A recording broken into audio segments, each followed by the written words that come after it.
পহেলা বৈশাখে সবাই খায় ইলিশ পান্তা আর আমি রান্না করলাম হাঁসের মাংস। হ্যালো এভরিওয়ান, আসসালামু আলাইকুম। কেমন আছেন সবাই? সবাইকে জানাচ্ছি নতুন বছরের শুভেচ্ছা, শুভ নববর্ষ সবাইকে। তো যাই হোক, আলহামদুলিল্লাহ আমার রিজিকে আল্লাহ তাআলা আজকে যাই রেখেছে তাই আজকে রান্না বান্না করব। এখানে হাঁসের মাংস রান্না করব, তাই সব ধরনের মশলা বেটে নিয়েছি, পেঁয়াজ কেটে নিয়েছি, তারপর বাটা মরিচ দিয়ে রান্না করব। তো এখন আমি চুলার মধ্যে মশলা কষিয়ে তারপর মাংসটা রান্না করব।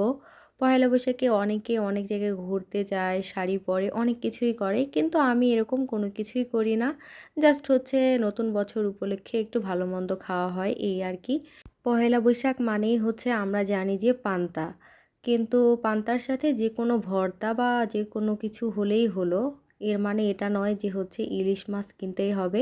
সবারই তো আর সামর্থ্য থাকে না ইলিশ মাছ কেনার, তাই না বলেন?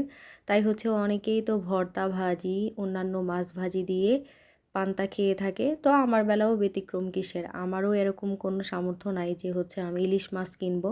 তাই আমি ইলিশ মাছ কিনি নাই। আমি হাঁসের মাংস রান্না করতেছি। তাও আবার বাসা থেকে হাঁস নিয়ে আসছিলাম, আমার আম্মু আমাকে দিছিল। ওগুলাই ফ্রিজে রেখেছিলাম, এখন রান্না করতেছি। এর কিছুদিন আগেও হাঁসের মাংস রান্না করেছিলাম, কিন্তু সেটা খাওয়া হয়নি। সেটা নষ্ট করে ফেলেছিলাম, পরে ফেলে দিতে হয়েছে। আর সেটা আমার নিজের দোষেই নষ্ট হয়েছে, কারণ আমি ফ্রিজে রাখি নাই। আমার মনে ছিল না, অনেক ব্যস্ততার মধ্যে ছিলাম পড়াশোনা নিয়ে। তো যাই হোক, এখানে মশলা কষিয়ে পানি দিয়ে দিলাম পরিমাণ মতো। তারপর মাংসটা উঠিয়ে দিব এখানে। আর আপনারা সবাই আজকে কি কি রান্না বান্না করতেছেন অবশ্যই কিন্তু জানাবেন। আর সকালবেলা কারা কারা পান্তা খেয়েছেন? আমি কিন্তু খাইনি পান্তা, আমার শরীরটাও খুব একটা ভালো না। ভেবেছিলাম পান্তা খাবো, কিন্তু আমার উঠতে উঠতে অনেক লেট হয়ে গেছে। আর উঠেই হাঁস পরিষ্কার করে রান্না বসিয়ে দিয়েছি, কারণ রান্না না বসিয়ে দিলে তো খাইতে পারবো না, তাড়াহুড়া হয়ে যাবে, এই জন্য আর কি।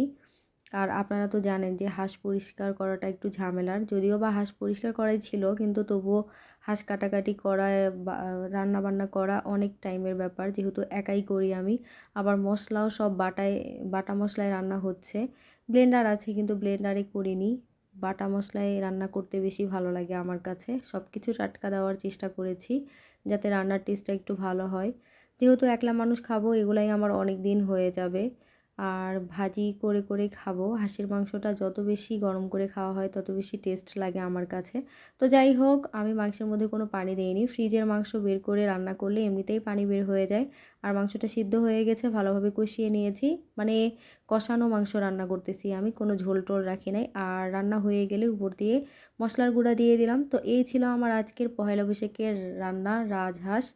রাজহাঁসের মাংস রান্না করেছি, বাসা থেকে নিয়ে আসা হাঁস, কিনেও নিয়ে আসিনি। তো যাই হোক, এই ছিল আমার আজকের ভিডিও। তো আপনাদের পহেলা বৈশাখ কেমন কাটলো অবশ্যই জানাবেন। আর আমার ভিডিওগুলো আপনাদের কেমন লাগে অবশ্যই কিন্তু জানাবেন।